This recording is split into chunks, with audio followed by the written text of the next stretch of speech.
Hello everyone, welcome to back my channel. I hope everyone is having a wonderful day. Before starting the video, please go ahead and hit the subscribe button and give this video a thumbs up. General Hospital sees Michael Corinthos is the guy on the plane, and he is on his way back home to Port Charles from Germany, and his return is sure to be explosive. Now taking on the role is Rory Gibson. We're going to talk about how Michael's unexpected return sends shockwaves through Port Charles.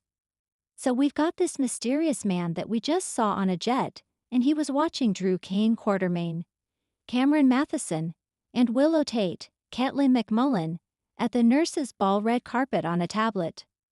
It's got to be Michael, right? We expected him back in Port Charles any day now anyway because of the constant name drops and the custody suit and the stuff that Carly Corinthos Spencer, Laura Wright, is doing. And it seems pretty certain it is not Chad Duell in the role. He is starring in a play that just opened. He was showing off at the venue on his social media. Here's that photo. And he's taking a break, possibly a permanent one, from his role as Michael on General Hospital. Frank Valentini said they wouldn't recast, but it's not like they're going to tell us their plans. And since they never stop the name drops, I think they always intended to recast. And we know from Robert Adamson that the character of Michael was going through a recast process at GH. He had filled in for Chad Duell as Michael several times. And apparently Robert Adamson wasn't asked to even raid for the recast role, and he was pretty salty about it. Here's his post about it that he deleted, but you know, digital lasts forever. So there you go. And there's been a lot of chatter that it might be hunky soap actor Rory Gibson, who formerly played Noah Newman on Young and the Restless, in that role. Now Rory hasn't been seen on Y&R in 2 years, and there's no sign he'll be back to the CBS soap as Noah. So maybe it's going to be Rory in the role. He is gorgeous, undeniably, but that has not been confirmed yet. And if it is Rory, it would be kind of interesting because Robert Adamson has also played Noah Newman on Y&R and appeared as Michael on GH. So just a fun little tidbit. But no matter who it is, no matter who takes on the role of Michael, his return is going to shake up everything. And by the way, we have been told, of course, that somebody's crashing the nurse's ball, and it may be recast Michael, and we may even see him by the end of the week to some extent. My theory is that we might get him from the back. You know, everybody's reaction, oh my gosh, it's Michael, but we just don't see his face yet. So, fingers crossed. Obviously, this is going to be explosive. I suspect there's going to be huge shockwaves, more than a few for several people. So let's take a look at the fallout ahead. Jumping in, first off, when Michael returns, he's probably going to be a little confused when his wife, Willow, confronts him about refusing to see her when she came to the clinic in Germany.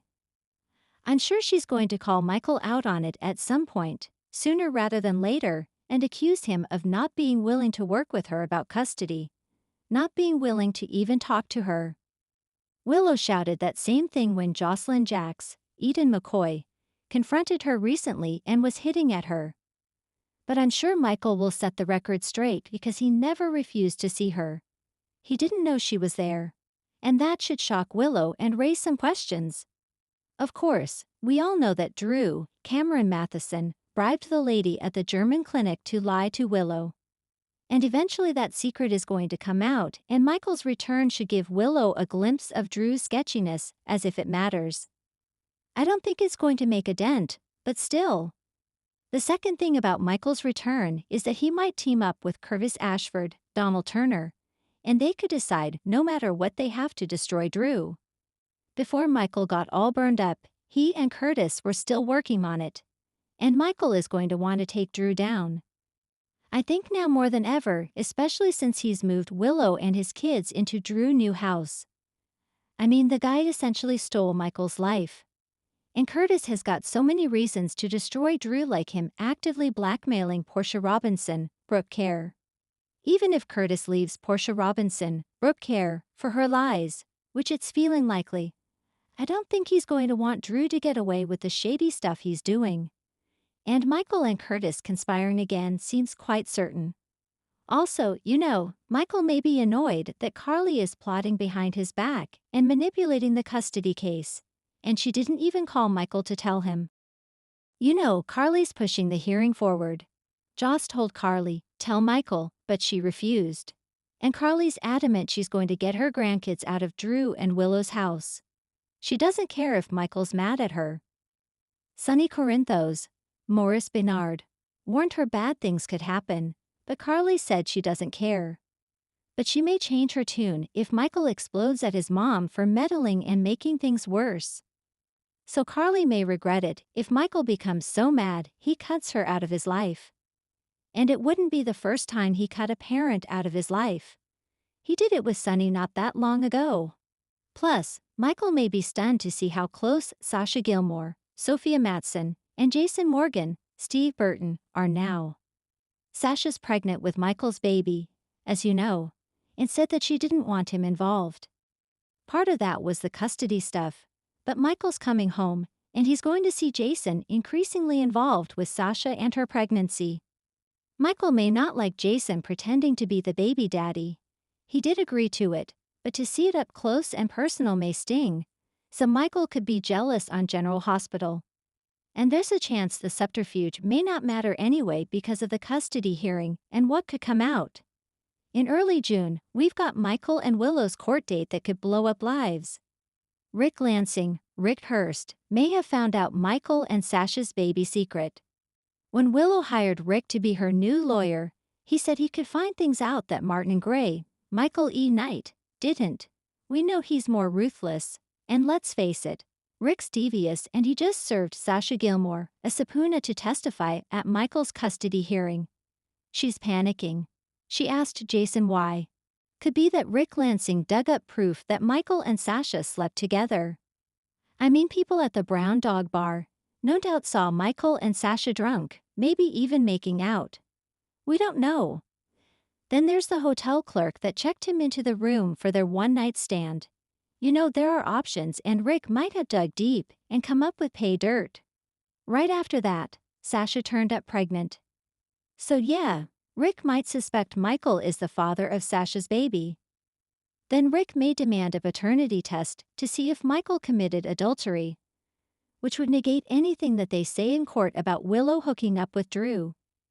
So if the secret's out, Michael might make a play for Sasha now that he's coming back. Jason's in the mix now. That could complicate things. And with Sonny trying to get out of the mob business, it should decrease Sasha's concerns about any danger from that aspect.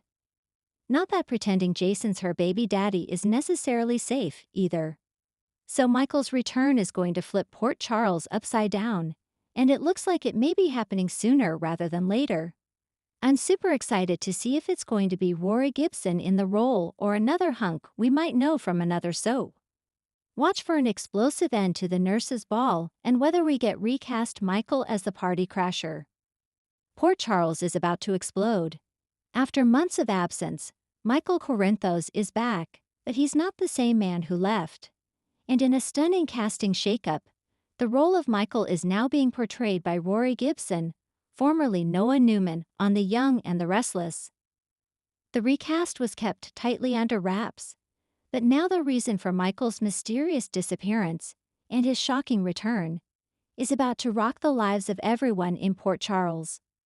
Act 1. The Prodigal Son returns. The Corinthos house is in chaos. Sonny, already fraying under the weight of Jason's return and his own crumbling marriage to Nina, is blindsided when Dante walks in with news from upstate New York. Michael has been found, alive, well, and seemingly changed. The prodigal son had disappeared after a business trip overseas and was presumed to be taking time to clear his head. But the real story was far more complicated. When Rory Gibson steps into the Quartermain mansion as Michael, viewers immediately notice the difference. He's leaner, more intense, the golden boy energy gone, replaced by someone colder, more calculating. Michael tells his family he spent the past months in Zurich, attending secret high-stakes investor meetings and creating offshore accounts for a mysterious client base. I needed to step away, he says, eyes darting around the room. I saw the truth about ELQ, about Sonny, about everything. Carly, stunned, reaches for her son. But he shrinks from her. You chose Sonny, even after everything. I don't know if I can forgive that. Act 2. A hidden agenda. Behind closed doors, Michael meets with Martin Gray. What viewers quickly learn, and the Corinthos family doesn't, is that Michael is working with a covert faction of international investors with ties to Pikeman. His return is strategic. His new mission: take control of ELQ, neutralize Sonny, and consolidate power through Port Charles.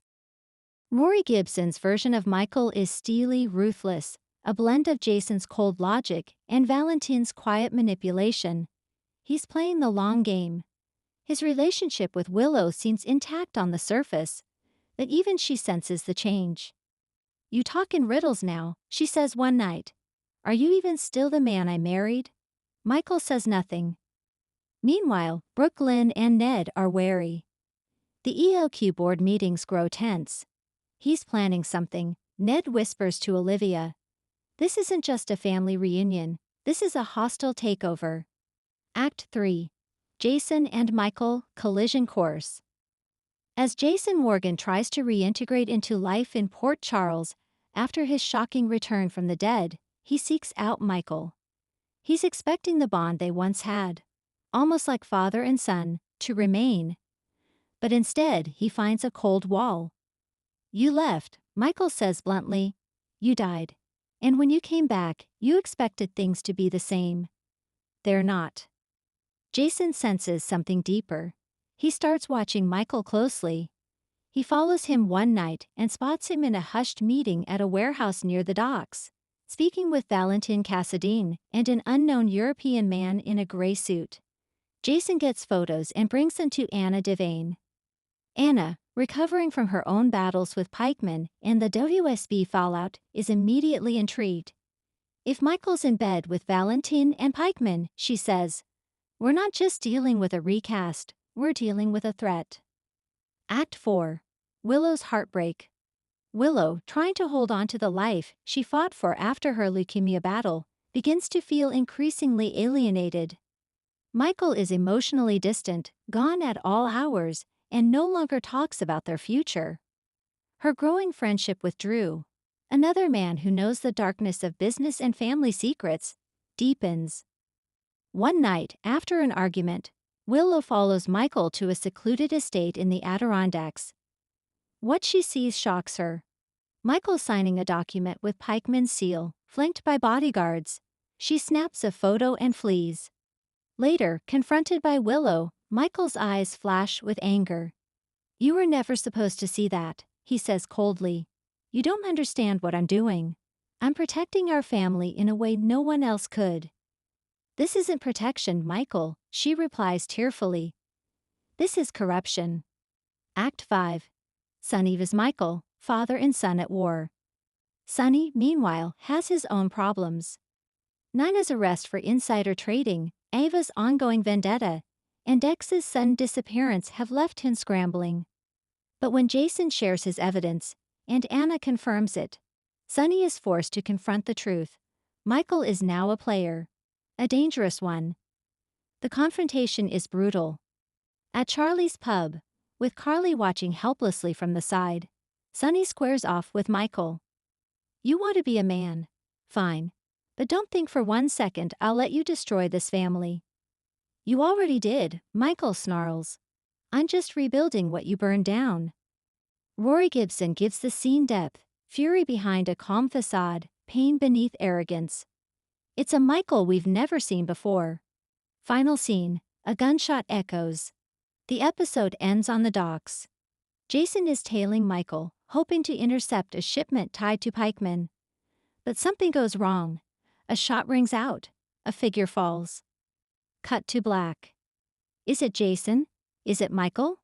Or has a third party entered the war? Closing thoughts. A new era begins. With Rory Gibson stepping in as Michael Corinthos, General Hospital is entering a darker, edgier phase of storytelling. This version of Michael is more layered, not a villain, but a man hardened by betrayal and haunted by legacy. Fans will be split. Is he the hero Port Charles needs, or the enemy hiding in plain sight? What's clear is this. With Jason's return, Pikeman looming, and Michael's shocking transformation, the Corinthos Empire may never be the same. Thanks for watching this video, and please subscribe our GH News 24 YouTube channel for more update news.